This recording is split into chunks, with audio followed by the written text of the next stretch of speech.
Sí, yo creo que hay pocas mujeres en dirección y no solo en la dirección de películas, el cine español, sino en el cine en general. Quiero decir, el cine como industria es una industria muy machista y no es el caso español el único. Realmente es mundialmente no existe ningún país donde tenga una proporción de mujeres más importante que de hombres en la dirección tanto de películas como en la dirección de los equipos que componen la estructura de una película.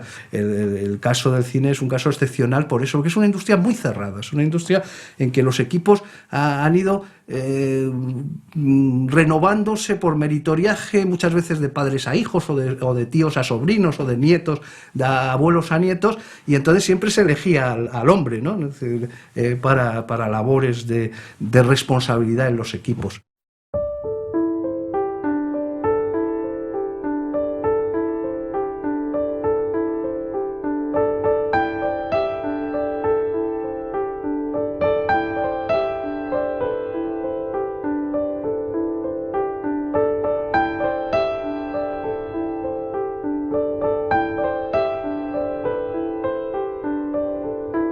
En 1921 las mujeres suecas consiguieron el derecho al voto. Wilson se convirtió en presidente americano. Los trabajadores consiguieron el derecho al seguro obligatorio. Comenzó la guerra de Anual, una guerra con África que llenó de dolor este país. Y bueno, yo dirigí una película. La primera película española dirigida por una mujer. Se llamaba Flor de España, leyenda de un torero, y estaba escrita por el sacerdote y comediante José María Granada. Bueno, al principio él comenzó como director, pero al final no nos entendimos y acabé dirigiendo yo la película. El actor principal era Pedro Basauri, Pedrucho, actor y torero. Cura y torero, folletín español. Pero es que no os podéis ni imaginar el poder de seducción que tenían los toreros. Las mujeres éramos capaces de hacer cualquier cosa por conquistarles. Bueno, y hablando un poco de la película, fue un fracaso. Hoy he estado mirando en internet, bueno, navegando, y he encontrado esta referencia. Que una mujer dirigiera una película hasta hace relativamente pocos años era una misión imposible. No es de extrañar que todas las precursoras cumplieran dos requisitos previos y seguramente indispensables. Primero, coraje y dotes de mando. Segundo, ser además las productoras. Esto último facilita mucho el trabajo. Bueno, además yo añadiría un tercer requisito: ser actriz. Muchos hombres han empezado por ahí. Florian Rey, sin ir más lejos, que debutó conmigo en la misma película. El problema es que los hombres podían empezar por otros lugares. Las mujeres no. Bueno, por lo demás se dicen pocas cosas sobre mí. Que soy valenciana, que nací en 1904 y morí en el 84. 80 años, no está nada mal. Con la guerra civil emigré a Argentina. Allí participé en bodas de sangre con Margarita Chingú, Amelia de la Torre y Enrique Diosdado. Luego volví en los años 50 a España y hice algunas películas como secundaria. El éxito es efímero. Empecé como bailarina clásica y de music hall. En 1920 me ofrecieron hacer de Elvira Montes en La inaccesible de José Bunt. La película fue todo un éxito. Así que bueno, pues decidí montar mi propia productora y dirigí Flor de España, leyenda de un torero. Tardé 2 años en estrenarla. En 1923 las cosas no eran fáciles. Golpe de estado de Primo de Rivera, intento de golpe de estado de Hitler. No sé, en Europa se intuía la tragedia.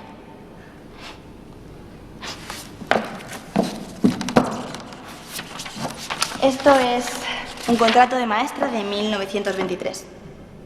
¿Han visto alguna vez uno? ¿No? Vengan, acérquense, por favor, no sean tímidos. Bueno, os leo algunas cláusulas. No casarse. Este contrato queda automáticamente anulado y sin efectos si la maestra se casa. No andar en compañía de hombres, no fumar, no beber, no teñirse el pelo. Así eran las cosas. Bueno, supongo que no os tengo que contar lo que pensaba esa sociedad de las mujeres que hacíamos music hall. Sí, bueno, sí, supongo que es sencillo de pensar. El problema es que algunos compañeros pensaban lo mismo. Otros no, otros estaban contigo, te apoyaban. Pero los que no lo hacían te perdían el respeto y eso es peligroso. Las mujeres en general no sabemos cómo funciona el mundo. No han contado con nosotras. El matrimonio, la religión, la educación, la decoración, la cocina, esa maldita adicción por gustar. Gustar a cualquiera. Nos ahogan, nos han ahogado siempre. Los hombres han sido educados burlando su capacidad de empatía. Las mujeres, en cambio, con una autoestima dependiente. Ahí es donde se monta todo el tinglao. Hacerme caso. Estoy muerta, no tengo nada que perder, nada que ganar. Y permitirme un consejo. Cultivar vuestra personalidad y vuestra independencia. Nunca se tiene demasiada.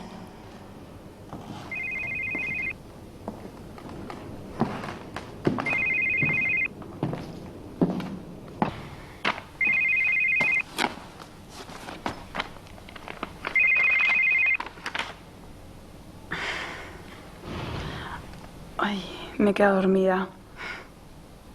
No tengo el guión. Y estoy triste. Es que nadie que haya conocido a Elena Cortesina sigue con vida. Todos están muertos, todos. Joder, en el mundo hay muchos más muertos que vivos. ¿Cómo? Sí, yo me dejo fluir y escucho el silencio. Pero dime una cosa, ¿qué es la muerte? No sé, tú eres torero. Pues mira, guapo, no me estás ayudando nada, ¿eh? Yo ya sé que la muerte es un misterio terrorífico, pero no sé, tú que andas matando 2 toros por corrida para vencer el miedo a la muerte, podrías descubrir a los demás algo que nos merecerá la pena, ¿no? Sí, estoy de mal humor. No, eso no. No me pienso rendir, ¿no? Es más, a lo mejor hasta tengo una idea. ¿Estás aquí? Vale, te la cuento tomando un café. Vale. No, escúchame, no te pases, ¿eh? Que todavía sigo enfadada.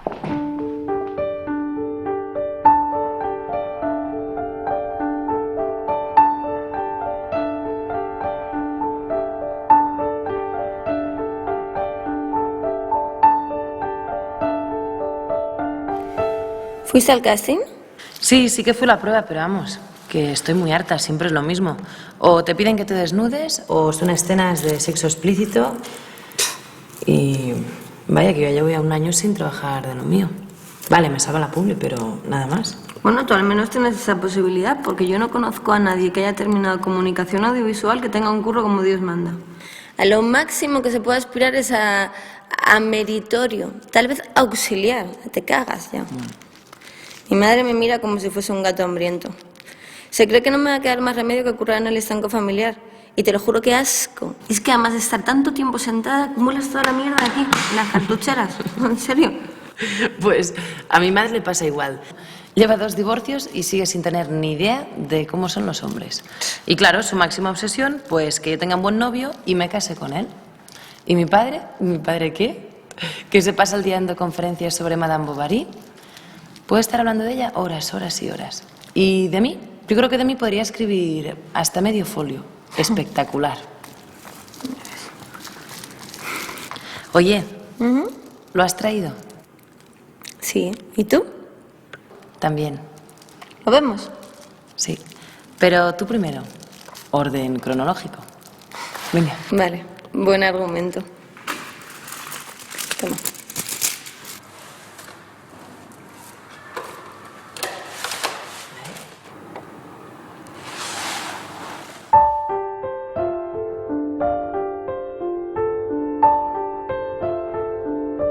La mujer emerge en la vida política con la República. Y entonces Rosario Pi se corresponde con esa emergencia de la mujer en la vida pública como productora y directora y empresaria y agente de artística y tienda de modas. Caramba, más moderno no podía ser. Me interesa más Rosario Pi como personaje histórico en una época histórica muy interesante para la mujer que quedó frustrada por la guerra civil, que es la época de la Segunda República. En ese momento sí que hubo una gran oportunidad de incorporación de la mujer no solo al cine, sino a otras muchas labores creativas en la sociedad, precisamente porque la sociedad estaba un poco preocupada por la situación de la mujer en ese momento. Soy Irene Gómez, estudiante de Comunicación Audiovisual. Quiero ser directora y este es mi primer documental. Seguí todas las reglas de género. Documentación, entrevista previa y rodaje. El gato montés fue una adaptación de una zarzuela de Manuel Penella. Se estrenó en el Palacio de la Prensa y su sinopsis podría ser algo así como: hombre locamente enamorado de su mujer se convierte en un bandolero cuando ésta la abandona por un torero. ¡Alto, gato montés! Aquí estoy para entregarme, que no he de defenderme. ¿Qué castigo me vais a dar por querer a una mujer?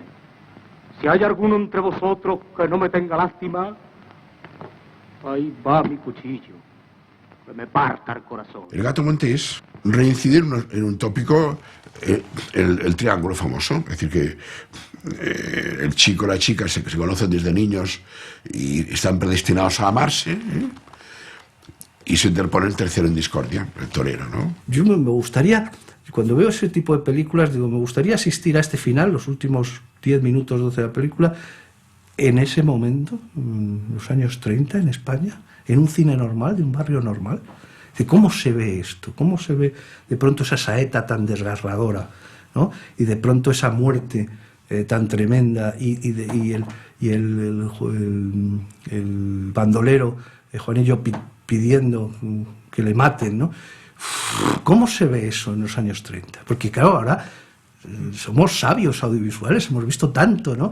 La violencia está tan presente, la violencia expresionista, la violencia romántica está tan presente en las pantallas que quizá no nos afecta, pero ¿cómo le afectaría a un adolescente de 1930 esa película? Sería muy interesante pensarlo, ¿eh? A mí me parece una película arriesgada estéticamente y arriesgada en la resolución argumental de un argumento muy clásico, muy normal, ¿no? Del triángulo amoroso racial español.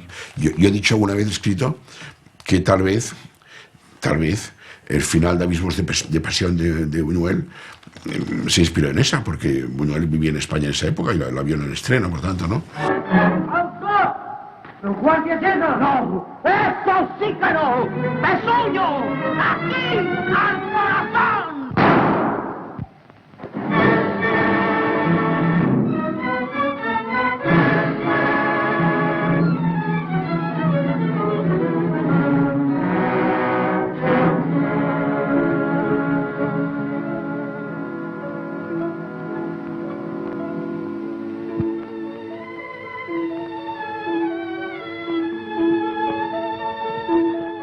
Hay algunos planos, hay unos momentos.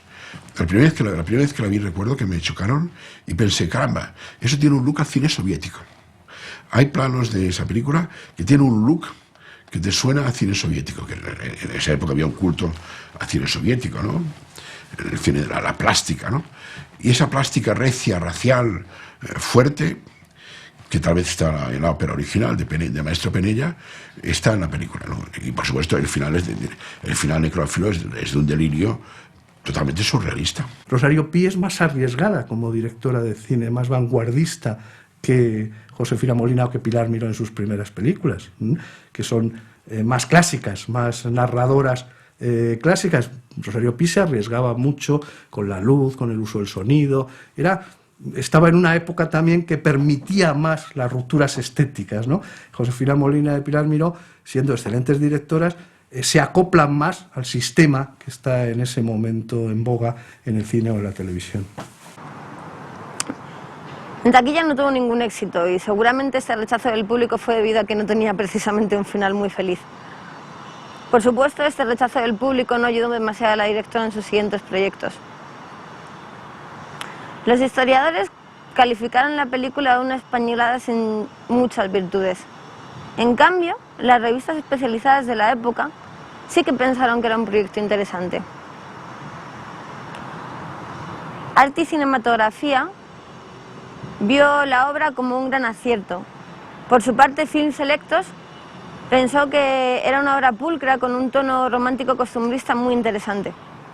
Jesús Alsina, que era el director de Arte y Cinematografía, había reivindicado ya desde su revista una participación mucho más activa de la mujer en el cine español. Es fácil darse cuenta de que nadie le hizo mucho caso. En el terreno personal, Rosario Pi era catalana, tenía carácter, y nacida en 1899. Había tenido poliomielitis de niña y tenía un problema en una pierna y caminaba mal, con bastón, por la polio infantil que tuvo, ¿no? Y hay un historiador del cine español muy reaccionario, que es Fernando Méndez Leite padre, que cuando se refiere a Rosario Pi, la describe, quote, mujer de alientos varoniles, escribe francés, con lo cual ya te da unas cuantas pistas, ¿no? Tuvo con su hermana una lencería, pero como fracasó la quitaron. Y ella se hizo manager, buscaba rostros nuevos para Hollywood. Luego montaron una productora, la montó con un mexicano llamado Emilio Gutiérrez Bringas y también con un español, Pedro Ladrón de Guevara. Produjeron una película de Edgar Neville llamada Yo quiero que me lleven a Hollywood, en 1962. Rosario Pi era una empresaria, según cuenta Neville, en un texto famoso, que no tenía dinero propio, no tenía fortuna familiar, pero se las ingeniaba y se las maquinaba para conseguir dinero y película virgen y rodar. Realmente habilidades debe tener muchas, ¿no? Rosario Pi no se rindió. Y unos cuantos años más tarde, en mitad de la guerra civil, puso en marcha otro proyecto, Molinos de Viento, la última película que dirigió. Se rueda ya durante la guerra, no se estrena hasta la posguerra. Interesante, las críticas de la posguerra no dicen que la ha dirigido una mujer, Rosario Pi, porque estaba ya fuera de España, ni mencionan que se rodó durante la guerra, aparece así caída del cielo. Molinos de Viento también fue una adaptación de una zarzuela. Y lamentablemente no tenemos ninguna copia de la película. Si lo lees entre líneas, verás que hay una mirada feminista, hay una mirada, la mujer es la que toma la iniciativa, la mujer es la que va en busca del hombre amado. La mujer es realmente protagonista activa, no pasiva, ¿no? Esta era María Mercader. María Mercader se convirtió a los 16 años en la protegida de Rosario Pi. Ya había colaborado con ella en El Gato Montés como ayudante de producción y ahora había sido ascendida a protagonista en Molinos de Viento. ¿Qué significa ser la protegida de alguien? ¿Qué hubo entre María Mercader, Rosario Pi y Vittorio De Sica? A raíz de la guerra se va con su protegida, con María Mercader, a París. En París hace algunas cosas profesionales que están poco documentadas, pero tienen buena actividad, y luego acaba recalando en Roma. Y en Roma ella, María Mercader, se acaba casando con Vittorio De Sica. Rosario Pi fue la primera mujer en España en grabar una película sonora, coja y lesbiana. 3 componentes que hacían de ella una mujer interesante, fuera de la norma, fuera del estereotipo y curiosamente también fuera de la historia. Yo, Irene Gómez, estudiante de comunicación en la universidad, usuaria de escuelas de cine. En 2009, con 23 años, nunca jamás había escuchado hablar de esta mujer. ¿Sospechoso? ¿Casualidad? Ahí dejo ese interrogante. Y claro, Rosario Pi había que estudiarla en serio, en el contexto de la homosexualidad femenina en la época, que es un tema que ellos, hasta donde sé, nadie ha trabajado, yo tampoco, por supuesto.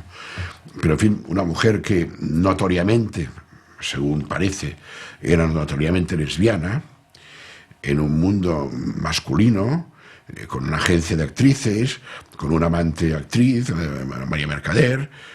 Caramba, esto yo no lo he hecho ni puedo hacerlo porque no tengo información, pero me parece que esto marca la singularidad de este caso de Rosario Pi. Una lesbiana, públicamente lesbiana, mujer de alientos varoniles, coño, más no se puede decir, ¿no? Desde los comienzos del cine en la historia de España, solamente 35 mujeres han dirigido una película. Actualmente el número no supera el 7%. A mí me gusta que los documentales interactúen con la vida. Y por eso aquí estoy yo, rodando sola. ¿Que por qué estoy rodando sola? Estoy rodando sola porque Laura y yo somos 2 inadaptadas de clase y la gente no se comunica con nosotros con naturalidad. Ya el punto final fue cuando todos nuestros compañeros quedaron para rodar juntos una serie, escribirla, sin nosotras. Y te puedo asegurar que nosotras escribimos muy bien.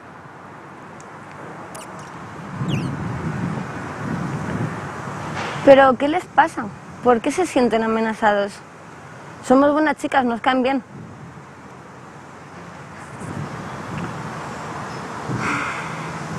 Nosotras queremos encontrar una solución. ¿Y vosotros? ¿Queréis encontrar una solución? ¿O os conforméis con esto? Esto es una puta mierda.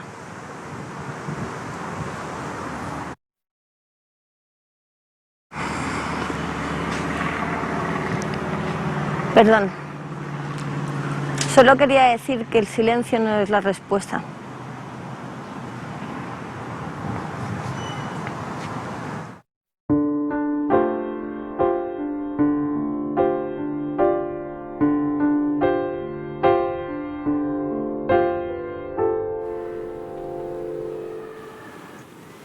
Me ha gustado. Muy bien, Irene, ¿eh? Es muy valiente. Oye, lo que pasa es que sí, la luz estaba muy bien, pero nena, teníamos que haber mentido, te tenía que haber ayudado. No. Tenía que hacerlo sola. Tenía que ser auténtico. Además, las clases de fotografía me vinieron de puta madre. ¿Y tú qué tal? Una juerga, ¿no? Bueno, hombre, tener un novio fotógrafo ayuda mucho. ¿Y qué crees que te diga? La gente de la publi siempre está desesperada por currar en cualquier proyecto. Yo lo llevo claro. Con las mujeres no me entiendo y los tíos no me aceptan como colega. Así que creo que tengo pocas posibilidades de sobrevivir en este medio. Mierda. Me veo vendiendo el abono transporte toda mi vida. Qué asco. Basta de drama, vamos a ver cómo ha iluminado a tu chico ese trabajito, ¿no? Vale, pero ¿me prometes que vas a ser franca? Coño, siempre lo he sido, ¿no? Sí.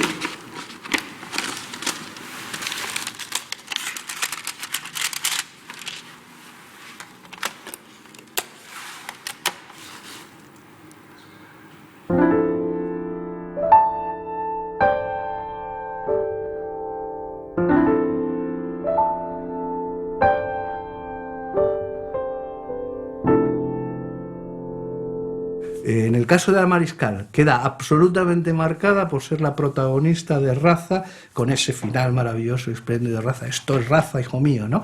Que parece que es la gran bandera y la gran manifestación de la derecha, terrible derecha de la posguerra española. Pero era una actriz, y si quiere una actriz y quiere hacer películas, ¿qué mejor escaparate, qué mejor plataforma que haber hecho Raza? Que la convierte en la primera actriz española. Además es guapa, es lista, es divertida, es buena actriz. Y claro, pues si te ofrecen hacer ese papel, ¿cómo no vas a hacer ese papel? Compartas o no compartas ideológicamente ese planteamiento. Pero la primera vez que tomo conciencia de que Ana Mariscal es directora de cine es en una emisión televisiva de una de sus películas, donde ella además hace una determinada presentación, pues a finales de los 60 sería, y te quedas muy asombrado, porque claro, no tienes el concepto de mujeres directoras de cine, ¿eh? Mujeres transgresoras en el mundo del cine sí tienes, ¿eh? Pero mujeres directoras de cine, transgredan o no norma, no tienes ese concepto, y menos a los 10, 12 años y en la España de los años 60. Hay que tener mucho cuidado cuando se estudian periodos cinematográficos tan cercanos a momentos históricos polémicos ideológicamente, como puede ser la posguerra, como puede ser la República, en construir cajones ideológicos en los que metamos a los actores, a los directores o a los guionistas.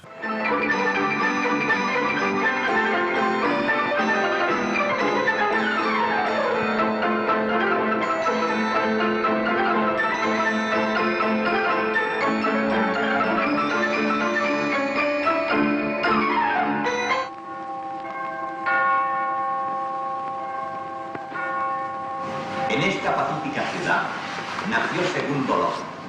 Aquí pasó los primeros 47 años de su vida, dedicándose a jugar al dulce, al chulete y a la rana, a la contemplación del paisaje extremeño y a emborracharse de vez en cuando para matar el aburrimiento. Jamás trabajó en nada este hombre bueno, analfabeto y sentimental, porque pasó toda la vida al amparo de su madre, de quien acaba de heredar una modesta frutería. Segundo López traspasó su industria, desprendiéndose con ello de lo único que todavía le ligaba a su pueblo, y un buen día, sin pensarlo siquiera, emprendió el primer viaje de su vida.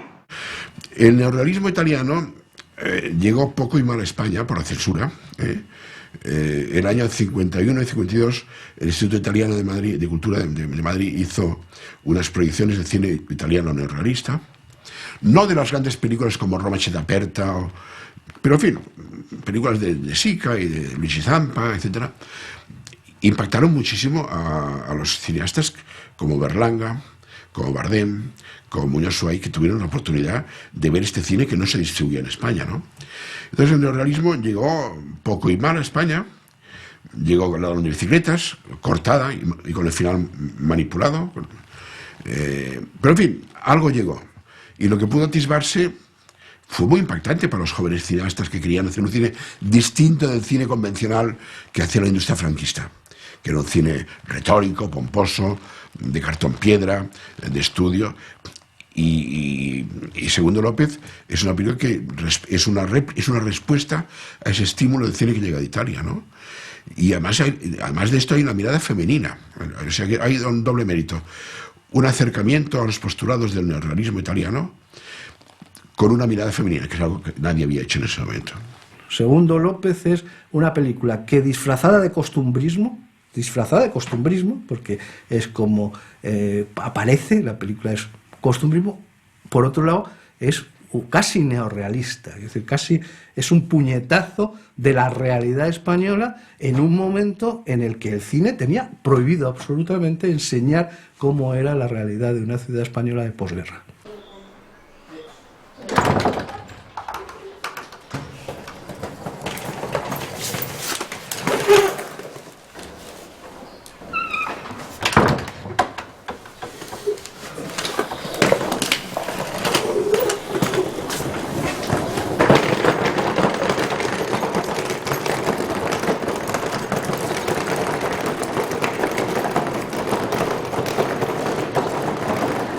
Una vez en el Teatro de Lara fui y le hice unas fotografías a Ana Mariscal, entre otros actores, que fueron publicadas en la revista Cámara. Pero bueno, ahí acabó mi relación. Le mandé la factura, como a todas las personas que me encargaban copias, y dejé de tener ningún contacto con Ana Mariscal. Pero en 1949, rodando la película Un hombre va por el camino, dirigida por Murotti, coincidimos los dos. Y allí pues hubo un flechazo y nos hicimos novios.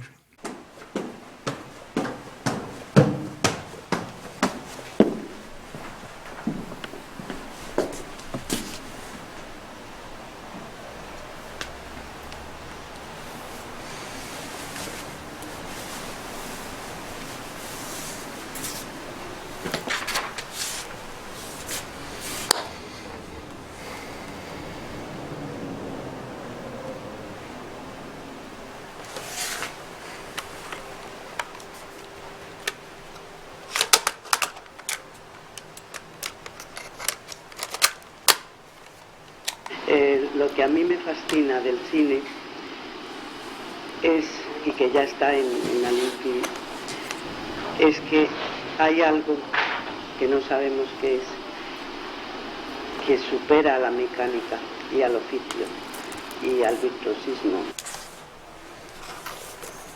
Segundo López la he visto 8, 10, 12, 14 veces. Es una película que siempre me gusta mucho. Siempre me ha hecho llorar, incluso cuando mi madre vivía, ¿no? O sea, que no es por añoranza de ella, sino porque la película me parece absolutamente impresionante en ese sentido, ¿no? Y es una película que se hizo en su momento muy a contrapelo de lo que realmente se estaba haciendo en el cine español en ese momento, ¿no? Es decir, es de las primeras películas que realmente se sale a la calle, de las primeras películas que realmente se filma pues con luz natural y una bombilla para suavizar las sombras. Es una película donde si había que sacar una churrería, pues efectivamente era la churrería de la calle San Marcos, o si había que rodar en un café, era el Café de las Navas, que era donde realmente escribía el autor que había escrito la novela, ¿no? Es un cambio muy importante, yo creo, en la forma de ver el cine en España en ese momento. No solo esa película, también hay otras en esa línea, ¿no? Pero, por ejemplo, mi madre estar haciendo La princesa de los Ursinos con la peluca, con el vestido de época del siglo XVIII y los caballos y tal, a pasar a filmar una película pequeña en un Madrid real, con las casas todavía derruidas por la guerra, en el Paseo Moret y sitios así, pues me parece que hay un cambio importante y una voluntad de hacer algo muy distinto, ¿no? ¿Por cuántos días rodamos? Sí. No mucho, me parece que lo hicimos en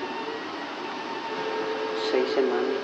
6 semanas. Sí. ¿De noche también? También, sí. También de noche. Sí. ¿Era más fácil de noche? No, cuando no rodábamos como con no, el tráfico, todo esto, la luz que necesitábamos, porque no, cuando rodábamos de noche es porque era de noche.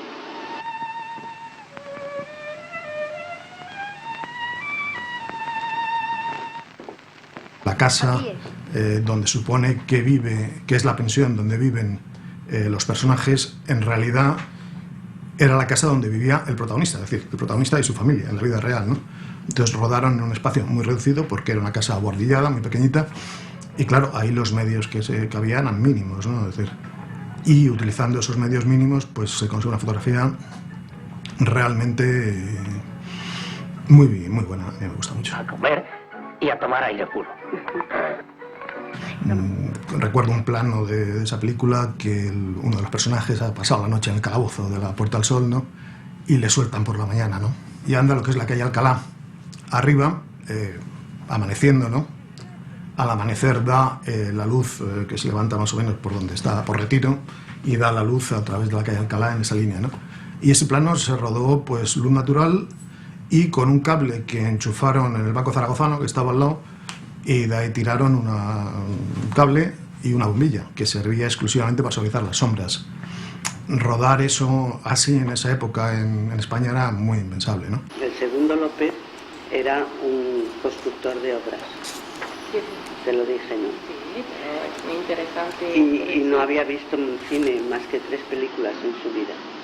Y no sabía ni estar de pie, no sabía nada. ¿Quizás era más fácil? No, era más difícil porque primero tenía que darle confianza, ¿no?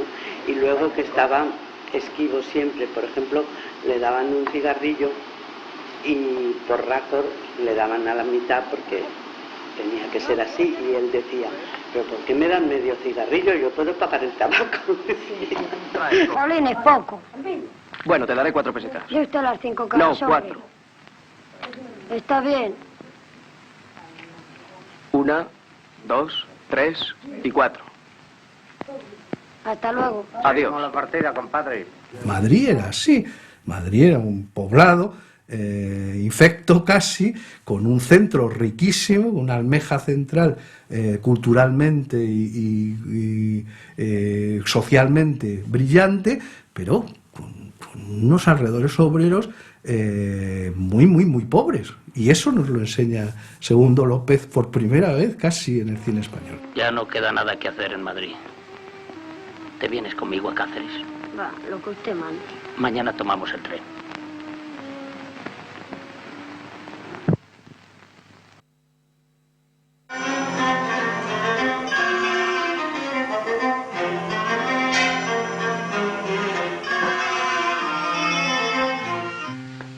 Pero es que no te das cuenta.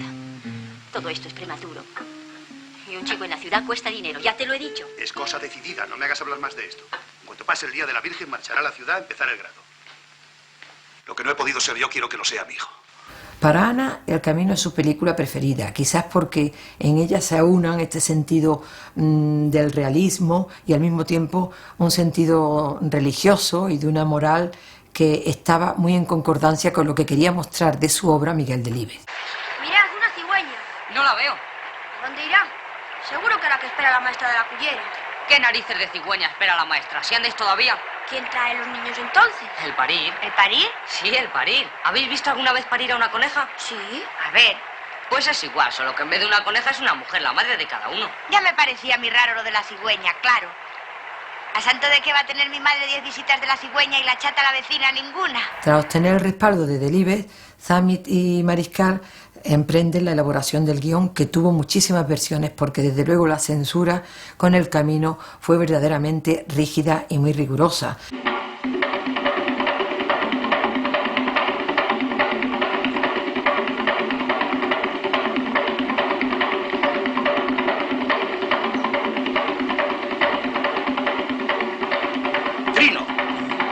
O dejas de mirar así o te excluyo de la comisión de censura. Por ejemplo, había que cuidar la secuencia en que los niños daban de vientre. No podía poner, según la censura, esta secuencia en que era tan espontánea, los niños allí entre las vías del tren. Tampoco el cura se podía tapar la cara con las manos mientras que censuraba una película. La verdad es que había que suavizar tantas expresiones como que una mujer no podía decir que era una mujer de vientre seco. Y luego fue una película que no se distribuyó.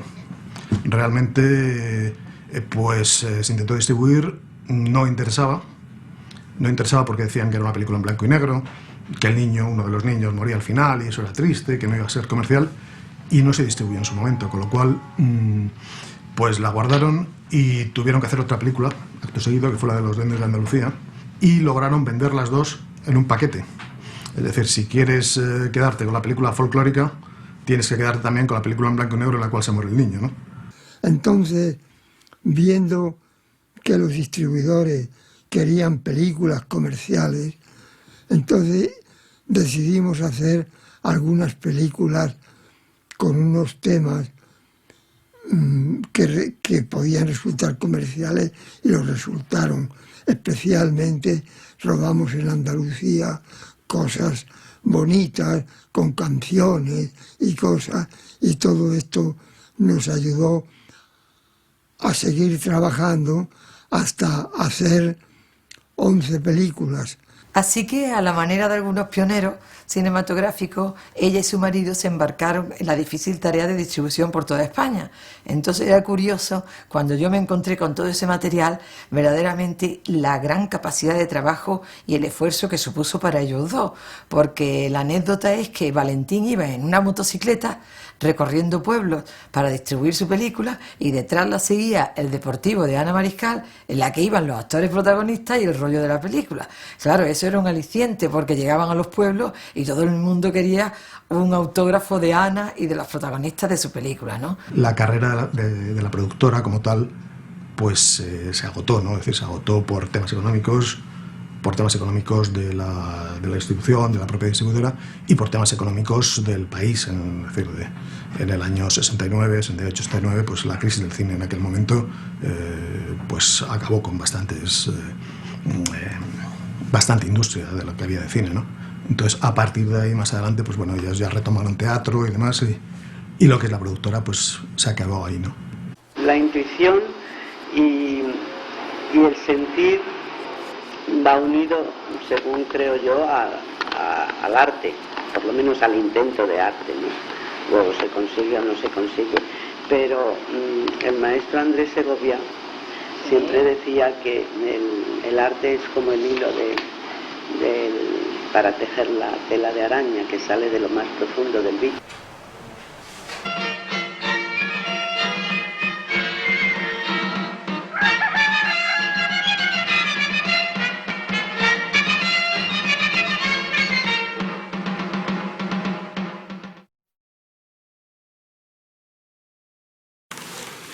¿Te ha gustado? Es profundo. Tu novio sigue en forma, ¿eh?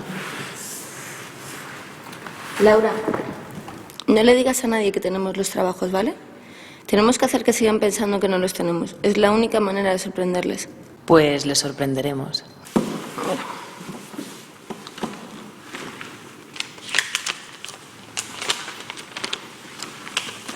Mira eso.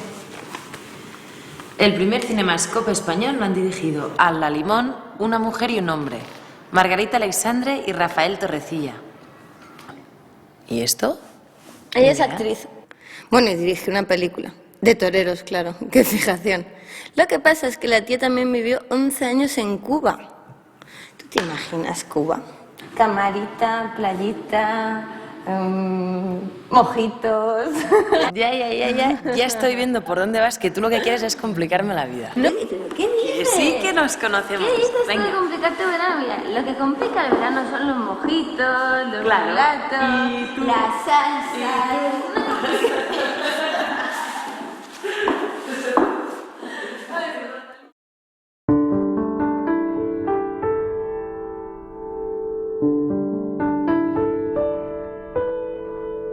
Pienso efectivamente que hay un momento en la historia de las mujeres españolas que dirigen cine que es la aparición de la escuela de cine y el desarrollo de televisión española. La escuela de cine favorece el acceso, es muy selectivo, pero está abierto tanto a mujeres como a hombres. Y de hecho se da la circunstancia de que Josefina Molina y Pilar Miró son dos creadoras que inician su formación en el teatro, se incorporan al cine a través de la escuela de cine y después se estabilizan en su carrera profesional a través de Televisión Española. La Televisión Española tenía la ventaja de que daba estabilidad en el trabajo a los creadores cinematográficos de la época, a los que aspiraban a dirigir cine. Acababa de empezar los 80 cuando se estrenó Función de Noche. La película causó mucho impacto. En esa época el cine interpretaba la realidad, incluso caminaba por delante de ella. Había una verdadera comunicación entre cineastas y público. Y yo, no nos vamos a engañar, no ligaba nada de nada. Bueno, ligaba menos que Lola Herrera. Función de Noche es una de las películas más extraordinarias del cine español, muy desconocida por el público joven. ¿Y qué supuso? Yo creo que una cosa que podría ser muy importante también desde el punto de vista del acceso de la mujer a la dirección cinematográfica, pues supuso el que una mujer se hiciera una especie de harakiri sentimental frente a las cámaras. Pero que cuando dirige su primera película también es un golpe interesantísimo, si se me permite la expresión de golpe, como impacto visual al espectador, al menos de ese tipo de cine que uno iba buscando, diferenciándolo de otros cines más, no quiero emplear la palabra comercial como peyorativo, pero sí más convencional. Vamos a hacer una película que es casi una sesión de terapia de un matrimonio que se encierra en un lugar aislados completamente del mundo, que parece que no hay cámaras, que no hay equipo, que está fuera, y que se plantean uno a otro su vida sentimental desde el punto de vista, lógicamente, de una mujer, que es lo que lo ha escrito. Al poco tiempo llegó Santa Teresa. Fue una gran serie y yo me desaté completamente. Yo conocí a Josefina en un seminario de interpretación, nada demasiado trascendente, pero me resultó muy interesante conocerla. Yo estaba en peligro y no lo sabía. Me había matriculado en la escuela privada de cine 35 milímetros y, por supuesto, pensaba que era una gran oportunidad, pero enseguida comprendí que era una mentira. A partir de ese punto, todo era raro. Con los compañeros, con los profesores. Yo creo que ella está triste y le sigue amando. Te aislaban. Y aislada, no había nada que hacer. Dios mío, ¿cómo puede seguir pasando esto?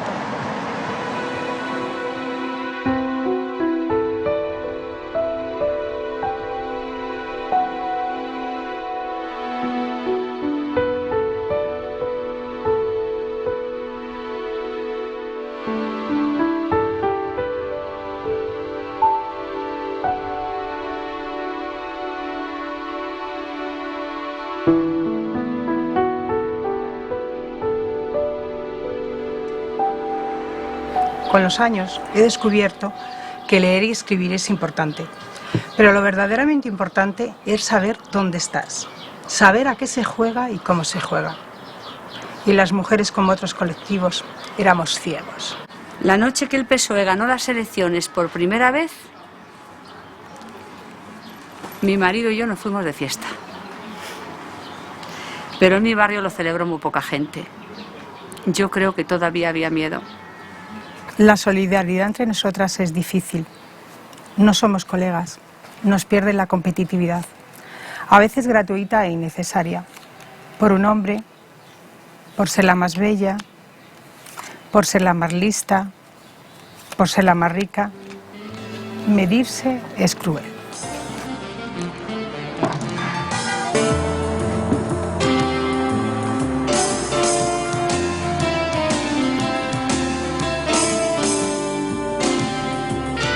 Sí, me gustaría preguntarle si cree en la solidaridad entre mujeres, si la solidaridad es solo posible entre mujeres de la misma clase social.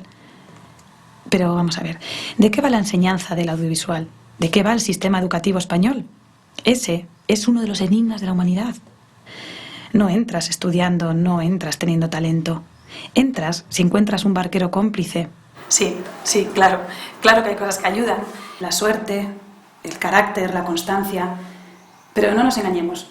Lo que más ayuda es tener un barquero cómplice. Sí. Y el peor cómplice de todos es tener un instinto básico rebelde. Es, no sé, un don que te da la vida, placer, juventud, ser deseada. Pero no tan rápido. Estas preguntas deben guardarse para el final. No nos engañemos. Porque esto puede convertirse en un gran enemigo y no. Además, el clímax es mejor en el final. La transición fue algo muy serio. La ilusión de cambiar la vida y bueno, la píldora. Dios, qué descanso. Yo no tenía unos objetivos muy elevados, era una persona normal. En cambio, mi marido era trotskista, creyó en la revolución. Antes era más fácil diferenciar a los buenos de los malos. Bueno, solo había buenos y malos. Ahora es difícil ver a los demás. ¿Cuántos de nuestros amigos de izquierdas se han comprado un coche grande? Un chalet adosado. Y bueno, no es agradable de ver. Se terminaron los sueños. Se terminó la solidaridad. Paco dice que se ha acabado hasta la ideología. La trampa del machismo y la corrupción cotidiana. ¿Tardas tanto tiempo en comprender las reglas del juego? Bueno, las reglas, las trampas del juego. En este país se habla de la corrupción cotidiana, urbanística y política. Pero la vida cotidiana se hace como una fosa séptica. Y la vida, a su vez, se hace difícil y rara. No, rara no, fea. Ya lo tengo, es como la protagonista del clan del oso cavernario.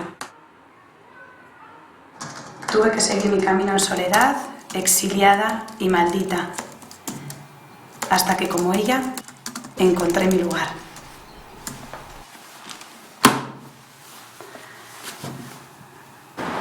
¿Y a qué se dedica tu marido? A ladrillo, es ladrillero. Pero no era trotskista. Sí lo era, pero ya sabes. Los hombres, cuando no consiguen lo que quieren, tiran para el monte. Y allí cogen lo que encuentran. Son así. Mi marido trabajaba en Televisión Española. Era conductor y la conocía. Pero le gustó tanto el numerito erótico que montaba disfrazada de Santa Teresa que decidió no delatarme y quedarse conmigo. Llevo más de 20 años haciendo el numerito de la directora monja que llega al éxtasis por la gracia de Dios. Dios, qué buenos ratos hemos pasado. ¿Nos enseñas el carnet? Gracias. El mismo nombre, la misma fecha de nacimiento. Bueno, más joven y catalana. ¿Cómo se te ocurrió? Bueno, fue una casualidad. Estaba en la universidad y el novio de una amiga mía era aficionado al cine.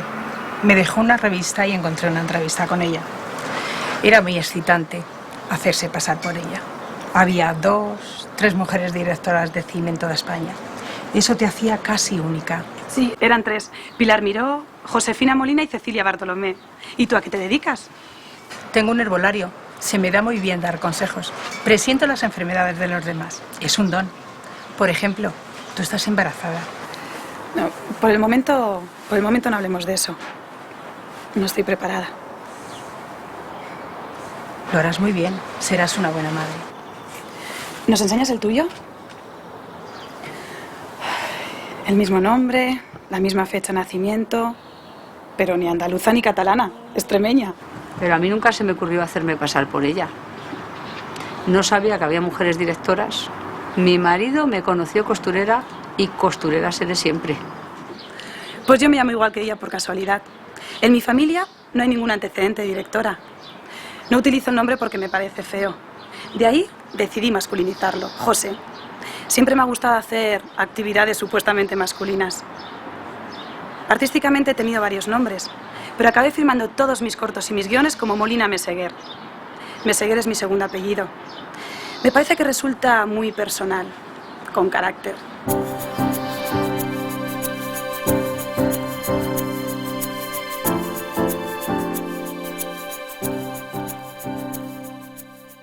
Que probablemente la mujer, como mujer es mucho más difícil tener conciencia de grupo que como una clase social o una raza o un grupo que tiene las mismas tendencias sexuales, como en el caso de los homosexuales, de un grupo que comparte una cosa muy íntima, que es muy difícil que la mujer como grupo social tan extenso, que es el 50% de la humanidad, o más del 50% de la humanidad, o sea, miles de millones de personas, compartan un sentimiento de lobby y construyan un sentimiento de un lobby.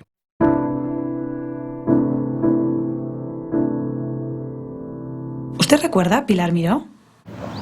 Hacía cine, creo que hacía cine. No me suena. Nada. He ido al cine, sí, he visto alguna, pero ahora mismo no me acuerdo el título. ¿Perdona, de quién? Pilar Miró. Pilar Miró. Hostia, tío, ¿quién es Pilar Miró? Estuvo en el cine bastante arrimado al Partido Socialista y poco más te puedo contar. Sé que tiene un hijo que sale mucho en la revista del Corazón, que anda por un lado y por otro, y ya en su vida no se mueve. Pilar Miró era una directora de cine muy importante y creo que una de sus películas se llamaba El crimen de Cuenca o algo así, que era muy famosa. Y luego creo que siguió en la televisión porque retransmitió las bodas de las infantas en televisión española. Y nada, pues eso es lo que más o menos recuerdo. Esa la del perro el hortelano, ¿no? Que ni come ni deja comer, como mi novia. Que ella, como directora general de Radio Televisión Española, después de 11 años de ostracismo, luchó para poder retransmitir un combate de boxeo.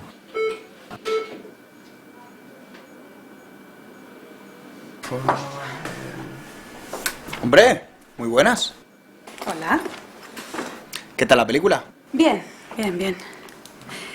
¿No está él? No, se ha ido. Hace un ratillo. De todas maneras, ¿has venido a verme a mí o a verla a él? Lo digo porque si has venido a verla a él tendrás que esperar unos 20 minutos. A mí, ¿a qué me tienes? Uy, perdona. ¿Que estás nerviosa?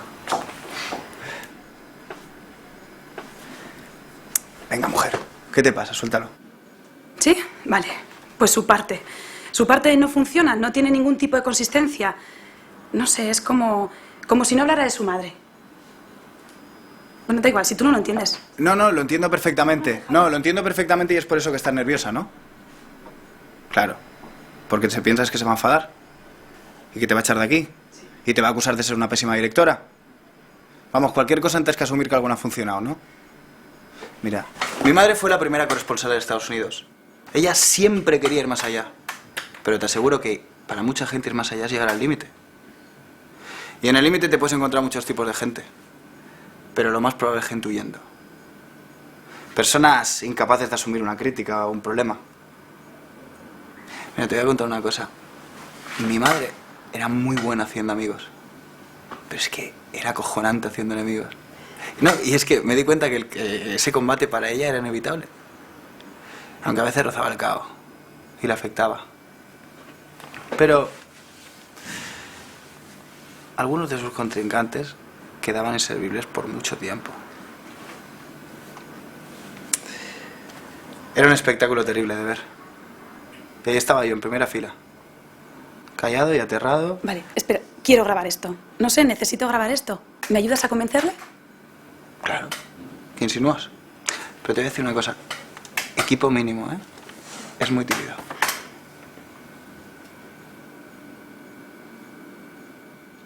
No conseguí que participara, pero aquel día la besé por primera vez.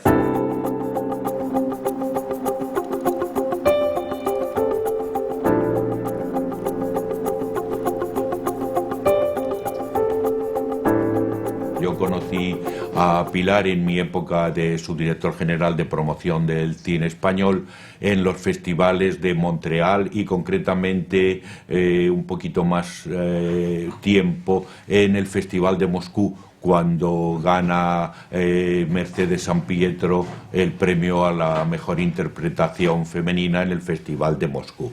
Posteriormente, y este es el contacto que a mí me marca más, es cuando en noviembre del año 82 Pilar asume la dirección general del Instituto de la Cinematografía, donde yo soy subdirector general en aquella época. A partir de ahí, ese contacto, ese trabajo común fue realmente interesante, realmente importante y una gran experiencia. Yo ingresé en la Escuela de Cine en dirección, la Escuela de Cine que estaba en la calle Montesquinza, esquina Génova, en Madrid, y Pilar Miró ingresó en esa misma promoción, ella en guión, yo en dirección, y nos hicimos amigos realmente enseguida. O sea, yo no sé cómo se puede explicar por qué se hace amiga a la gente.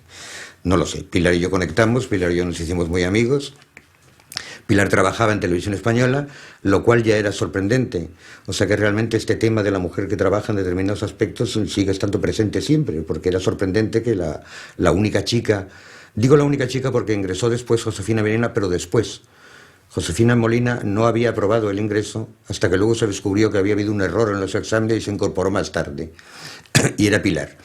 Y sorprendía que Pilar trabajara en Televisión Española, tan joven, y que además tuviera coche. Era una cosa en los años 60 que llevaba un 600, era un coche bastante modesto, evidentemente, pero era casi un lujo para todos nosotros. Pues la conocí a través del PSOE, porque ella era militante del PSOE.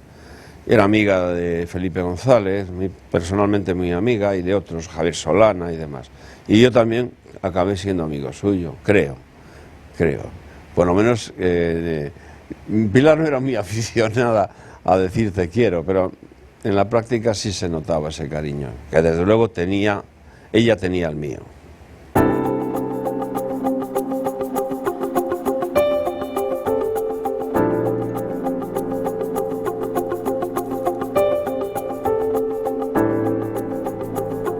Se sabía que El crimen de Cuenca en ese momento, en este país, era una película polémica porque era una película que acusaba a la Guardia Civil, lo cual era terrorífico en esos momentos.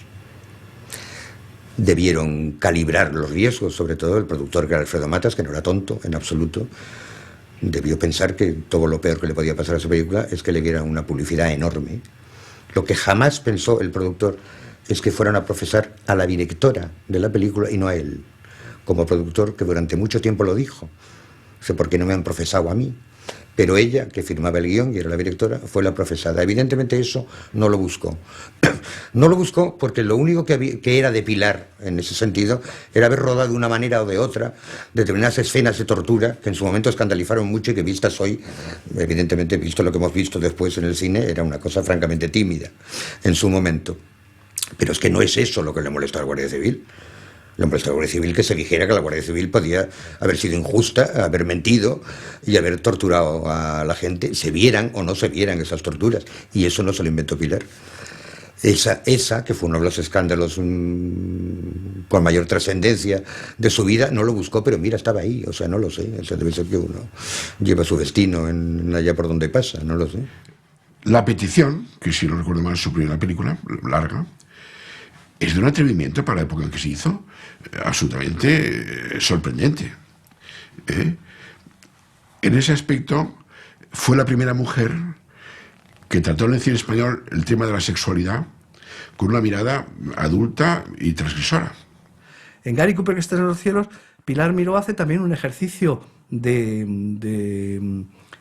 striptease sentimental, exponiéndose ella misma casi con una historia casi biográfica, muy deformada, pero con unos tintes autobiográficos muy importantes, de esa realizadora de televisión protagonista en Gary Cooper, que constituye otro de los personajes femeninos más importantes de las últimas décadas del cine español, interpretado además por Mercedes Sampietro, que casi consigue ser un alter ego de Pilar Miró y muchas veces y marca de alguna forma también el resto de su carrera, porque da la impresión de que es como la imagen pública de la personalidad de Pilar Miró. Ella se convierte en productora y se produce a sí misma Werther. Y Werther es una obra personal y es muy interesante cómo el mundo de la ópera, ella lo ha plasmado y lo ha mantenido, ese espíritu creativo de Massenet, en una obra puramente cinematográfica y que es casi un monólogo interior del personaje. Pilar Miró está en la historia del cine con películas que están bien hechas y que además son indiscutibles desde el punto de vista de la factura. Es decir, es como podemos discutir, hay gente que le aburre, pues está en su derecho que le aburra, El espíritu de la colmena de Víctor Erice. Pero es una película perfectamente hecha. Por ejemplo, otra película magníficamente hecha, La tía Tula, de Miguel Picazo. Es que está en blanco y negro, ya, claro. Sí, claro. Está producida en el año 63-64, evidentemente, en blanco y negro, que todavía era el estándar de producción, pero es una película impecable, ¿no? Pues entonces, ese tipo de ahí yo situaría en ese, digamos, altar de películas bien hechas, que en la historia del cine español son unas cuantas, ¿no? Y Abel Tenebros, una de Pilar Miró, ahí la colocaría. La novela que yo escribí, la escribí para ella, para Pilar Miró. Se lo prometí, haré el tema central, me lo sugirió ella, ¿no? Una mujer que toma venganza. Bueno, pues voy a hacer una novela sobre una mujer que toma venganza. Ella la rodó con cariño. Naturalmente toda la novela no cabe en los 90 minutos de la película. Y estuve trabajando en el guión, pero no era fácil, para mí no era fácil, no porque yo no supiera hacer guiones, que algo sabía y algo sé, ¿no? Sino porque trabajar con Pilar en ese campo era muy complicado. Por ejemplo, llegas con una escena, la lees y ella te dice, pues no me gusta. Digo, vale, pues dime por qué no te gusta. Dice, no lo sé, pero no me gusta. Así que es muy difícil trabajar. Se debe reconocer que hasta entonces me habían gustado cosas sueltas y algunas otras menos. Que me gustó mucho fue Abel Tenebros, porque de repente noté un pulso narrativo, una autoridad de puesta en escena y una madurez como cineasta que dije, qué bien, o sea, a partir de aquí, qué bien lo va a hacer. Hay algunas cosas en la película que me gustaron menos que otras, pero bueno, es igual. Y luego El perro del hortelano me pareció un tour de force y un reto. Nadie creía en una película en verso, en una adaptación de un clásico. Esa película estuvo a punto de cortarse, de hecho se cortó a la mitad por problemas con el productor, que se quedaron todos varados en Estoril, en Portugal, sin poder terminar, y luego vino otro productor al rescate, y la película sufrió bastante, y creo que consiguió pues un ejemplo de cine que no se ha vuelto a hacer igual, o por lo menos no se ha vuelto a hacer igual de bien en el cine español, con unos elementos que parecían en principio que eran absolutamente imposibles, que es una obra clásica, contaba en verso y que encima fuera divertida, aparte de ser una película visualmente espléndida, y a mí las dos me gustaron exactamente igual. Lo que ocurre es que, al ser una obra inacabada, hay que mirar película a película, y sí que forma un conjunto coherente, y yo creo que transmitió pues su amor por este arte y su dominio. Por ejemplo, de la dirección de actores. Yo creo que se nota mucho que sabía manejar eso, que era una profesional. Hablando de películas preferidas de Pilar Miró, a mí me gustaría decir, esto no tiene nada que ver, pero es que luego me dará mucha rabia no haberlo contado en esta charla. ¿Cuál era la película preferida de Pilar? Pero no de Pilar de las suyas, sino la película del mundo entero, mundial, del cine, porque es bastante sorprendente, para quien no lo sepa, que de una persona como Pilar Miró su película preferida fueron Mujercitas. Porque la película que más le gustaba en el mundo era Mujercitas. Era una pasión y una fijación la que tenía con Mujercitas desde niña, pero no la perdió. Porque la tuviera de niña se entiende un poco más, no la perdió.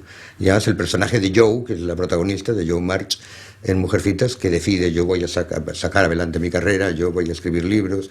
Ella pensaba que su modelo era Joe y que ella sería como Joe March. Y en cierto modo lo consiguió.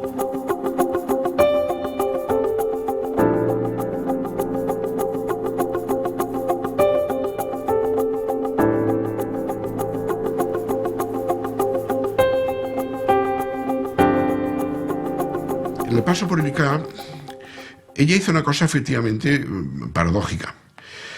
El cine español, cuando muere Franco, estaba dominado por una producción chapucera de comedias groseras, películas de aventuras banales.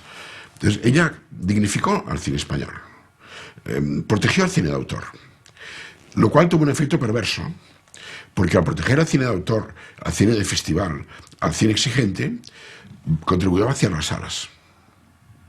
Porque apoyó a un cine impopular. Y siempre se lo dijo. Está vaciando las arcas del Estado con las subvenciones, este derroche.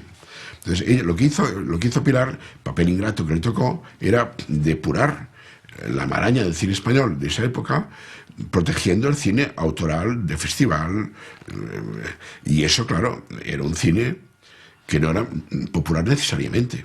Se le coloca porque hay una crisis en el PSOE sobre ese tema y quién debe desempeñar la Dirección General de Cinematografía. De hecho, es por el ministro de Cultura que cae, por el que se le nombra, Javier Solana. Porque si el ministro de Cultura hubiera sido de otros nombres socialistas de aquella época, por ejemplo, Salvador Clotas, la directora general no hubiera sido nunca Pilar Miró. Pero es que Pilar fue pionera como directora de cine, fue pionera como política ayudando al cine, fue pionera como directora general de televisión, naciendo de la propia televisión y no siendo un personaje político al que se había nombrado, porque la apuesta de Felipe González en ese momento fue nombrar a un profesional, a una profesional, en vez de un político, que es lo que había hasta entonces. Y yo creo que la ley del cine de Solana Miró era una ley pionera y que ese es el mérito fundamental que tiene. ¿En cuántas actividades, cargos importantes, premios, nunca ha habido ninguna mujer?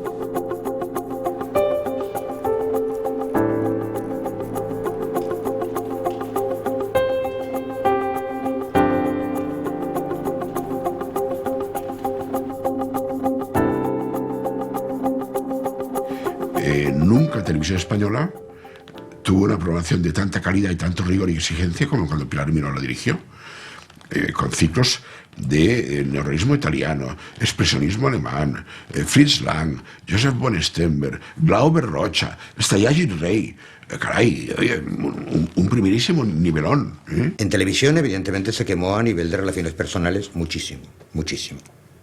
Porque mandar, y mandar como mandaba ella, que era ordeno y mando, unas veces acertadamente y otras no, claro, evidentemente, con gente que ha sido amiga o que enseguida deja de ser amiga, es una forma muy delicada. Es un trabajo peligroso.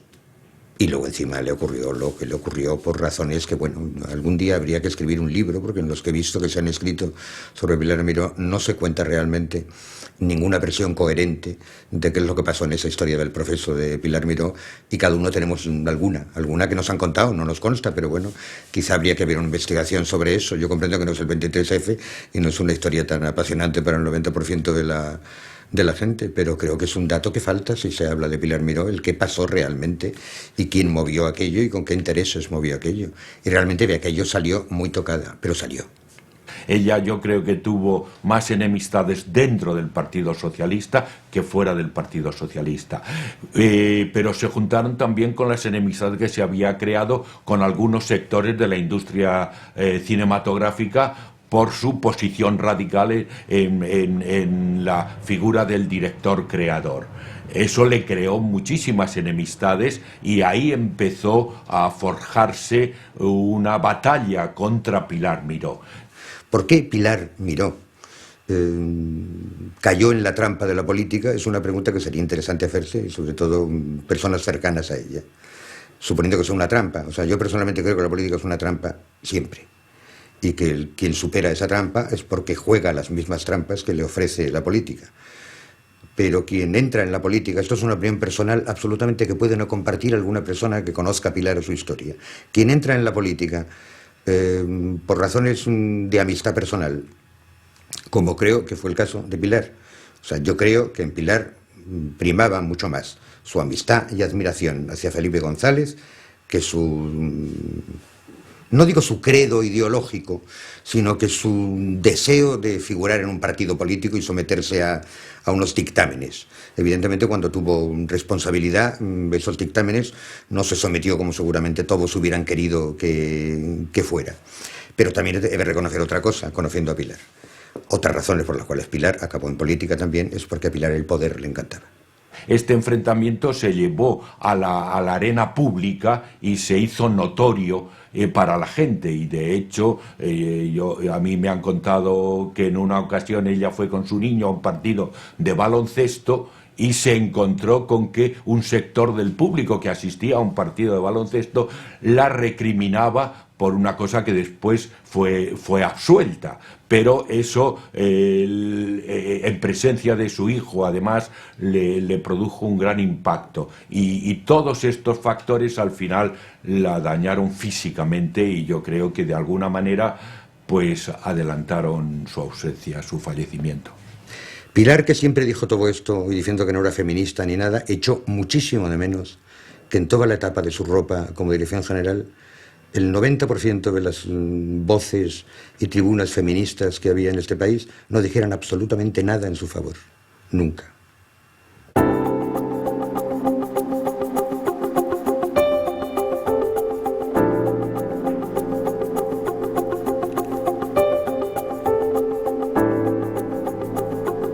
Pilar Miró tuvo que dimitir.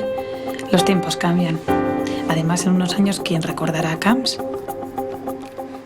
Yo creo que digamos que los 3 escándalos, por llamarlos de alguna manera, más importantes en la vida de Pilar, digo por llamarlos de alguna manera porque uno no es exactamente un escándalo, que es lo del embarazo y no saber quién era el padre de su hijo. Tienen mucho que ver con una cosa que yo he pensado siempre, creo que he dicho en otro momento, que es lo del empeño, la cabezonería de yo hago las cosas como me parece a mí, aunque me avisen, ten cuidado, porque puede haber otras personas que no van a estar de acuerdo contigo. En el caso de su embarazo, por supuesto, ella decidió embarazarse para ella sola y no decir nunca quién era el padre de su hijo, entre otras formas porque es lo que había pactado con él, o sea que es un punto de bastante honestidad por su parte.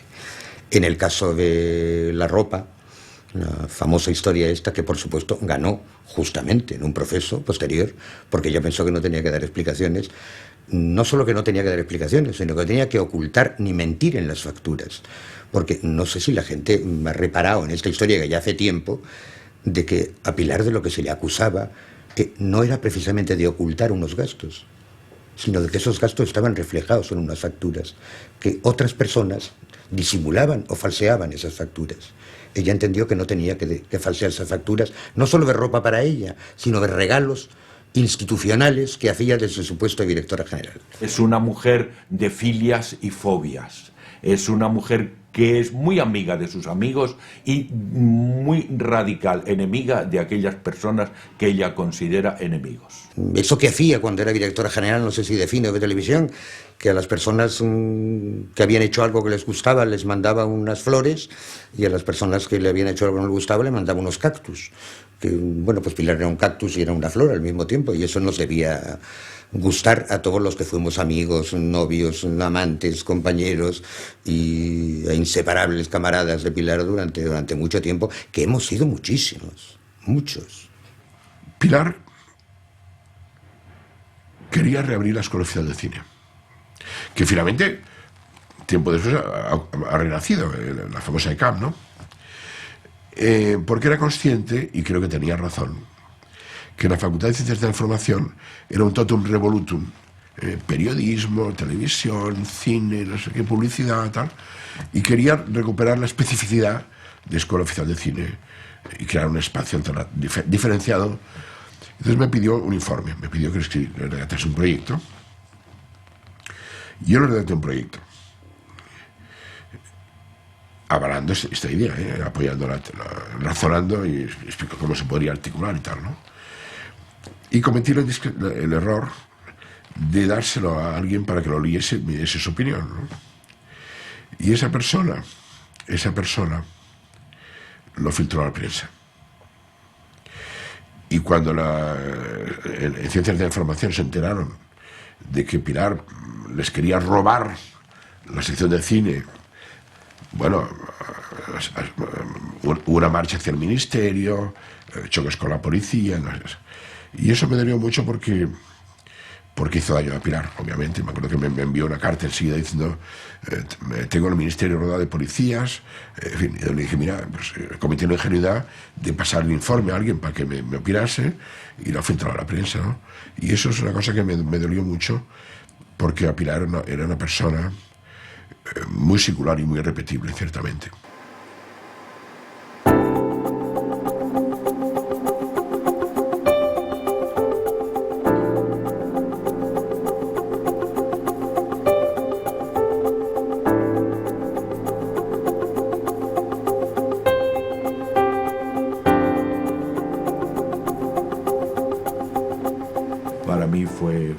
choque porque son muchos años de convivencia, son mucho tiempo de pasar juntos, de discutir, de enfrentarnos en ocasiones, pero de apreciar su valía, su entereza, su no envolver nada, su siempre mostrar lo que siente. Para mí es fundamental en el contacto con las personas tener la seguridad de que esa persona que se está manifestando dice lo que piensa y lo asume, porque muchas veces nos encontramos con personas que ocultan su actuación, su concepción, incluso su pensamiento y hasta sus ideas. Y esas personas muchas veces te traicionan. Pilar no traicionaba nunca, porque desde el principio se mostraba tal cual era a todos.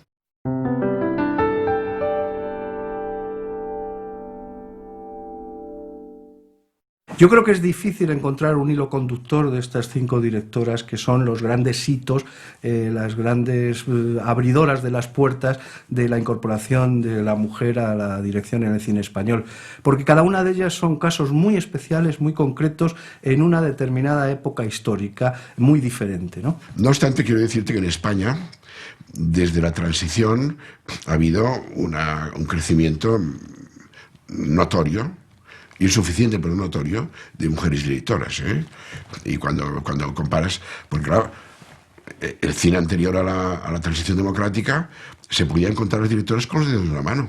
Elena Cortesina en el cine mudo, que hizo una película y luego se fue a Argentina, Rosario Pi, Ana Mariscal, es decir, en fin, Margarita Alexandre, es decir, con los dedos de la mano se podían contar.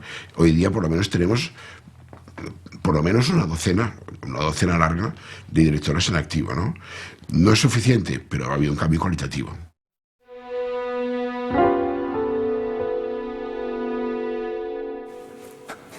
Está apagada. Está apagada.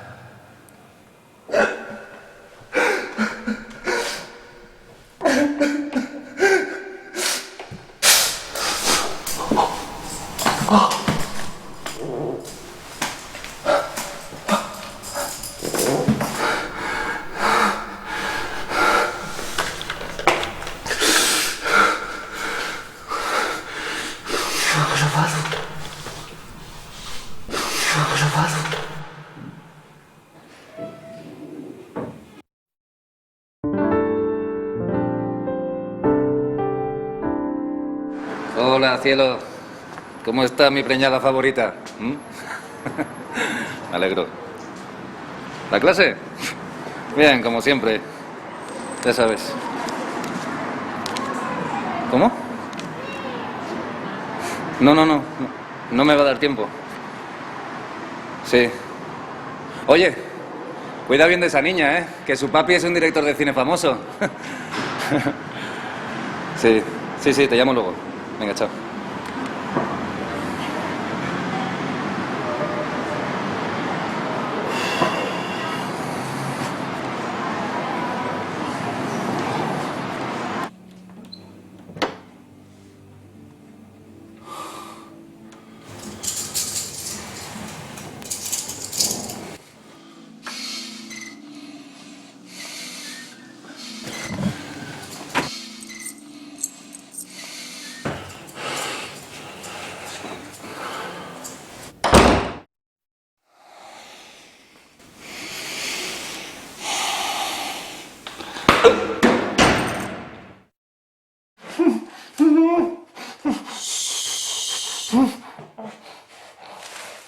Ni una sola palabra de ti.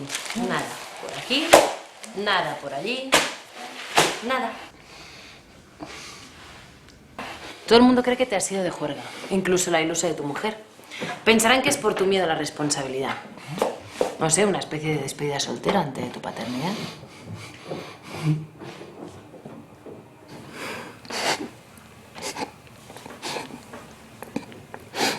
Nunca había matado a un hombre. ¿Qué voy a hacer? ¿Qué voy a hacer? ¿Eh? ¿Qué voy a hacer ahora con mi vida? Sí, hice el casting para tu película. ¿De qué te sueno? ¿Y recuerdas cuál fue la prueba final? ¿La recuerdas?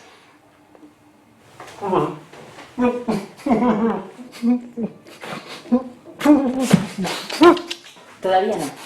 Digamos que soy yo hoy quien te hace el casting a ti. Pues sí. No fui la prota de tu película porque no me quise acostar contigo.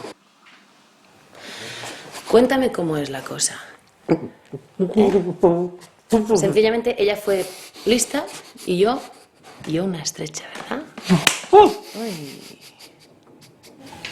Pero tú tienes idea de qué le haces a una mujer cuando la tratas así, ¿eh?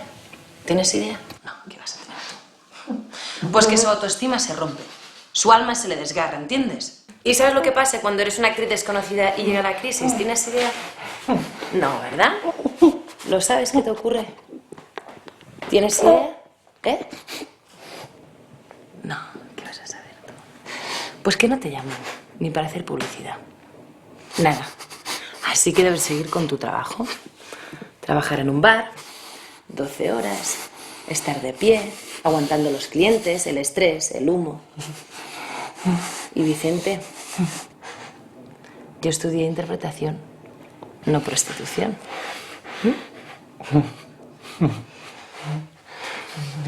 No sé, tampoco pido mucho. A mí lo que me gustaría es ir a vivir con mi novio, tener una vida fácil, tranquila y ser feliz.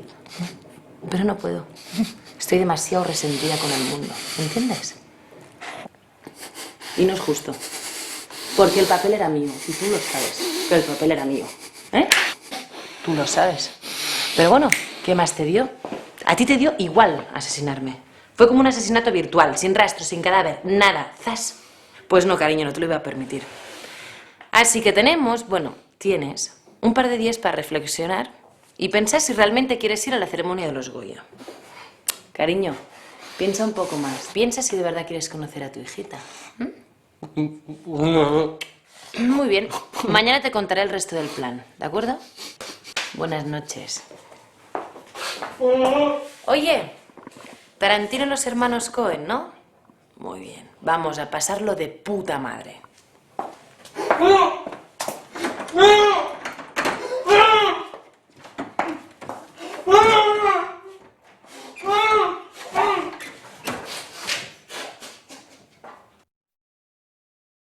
La cámara está lista. Así que un solo grito y te fulminamos.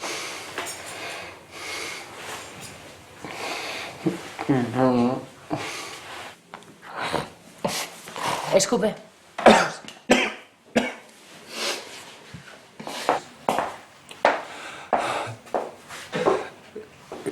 Esto es absurdo. Si lo que quieres es un papel en una película, yo te lo puedo conseguir. Solo tengo que hacer unas llamadas. Vamos a ver, ¿tú eres imbécil? ¿Qué parte de la conversación no entendiste?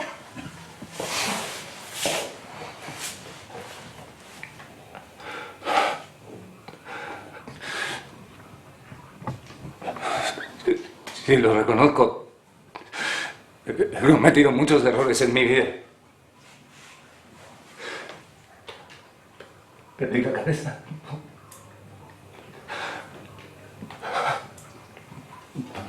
Me pasa con algunas mujeres.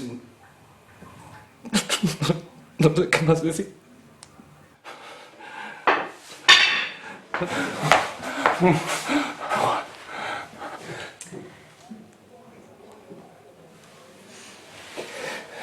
La peluquera, que no sabe guardar secretos. Oye, estaba pensando, a lo mejor lo que te animaba a ti era ver a tu preciosa mujer, ¿no? ¡Ay, qué monada! ¿Seguro que es japonesa? No sé, a mí me parece más tailandesa. ¿Qué estás diciendo? Lo que oyes.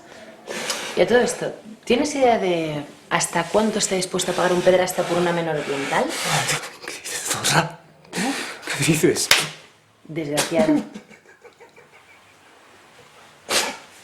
Si quieres acabar con esto de una puta vez, empieza, ¿de acuerdo? Hazlo, ya.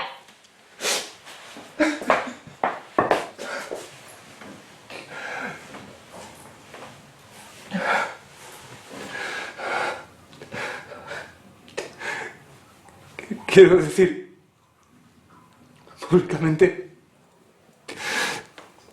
que Laura, una joven actriz, fue elegida para interpretar mi película, pero no lo hizo.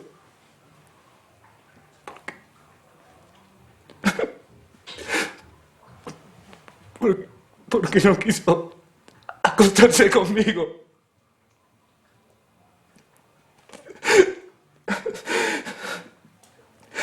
Me aproveché de mi situación. Lo siento.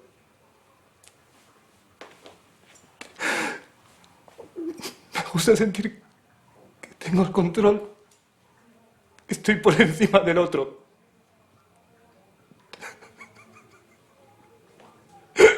Sobre todo con las mujeres.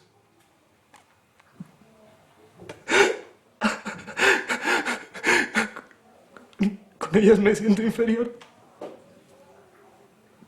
Por eso me porté así.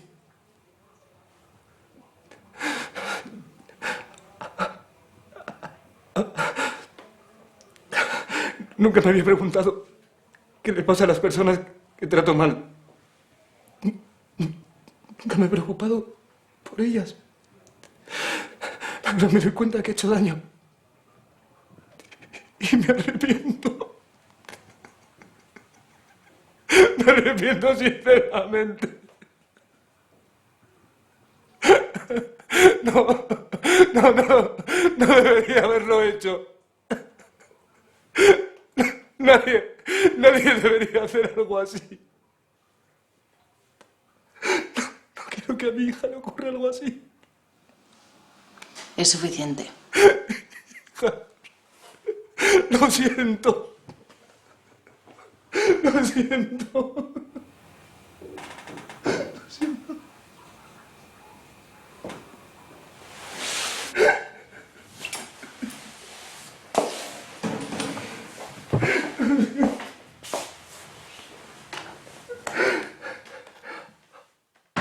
Vamos, Laura, cógeme.